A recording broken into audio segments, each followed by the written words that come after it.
The Philippine Commission on Women conducted plenary sessions during the second day of the 5th National Gender and Development Focal Point System Convention.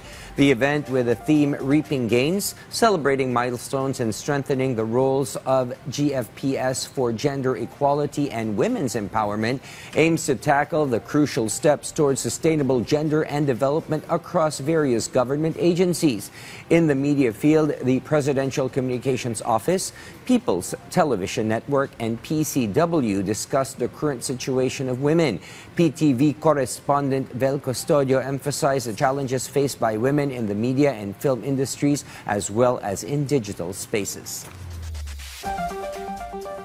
Maging hadlang yung gender para piliin kung saang deployment ba tayo itatapon. Kay disaster yan, kay West Philippines yan, kung may training ang mga kababaihan, ay hindi dapat magiging hadlang ang gender.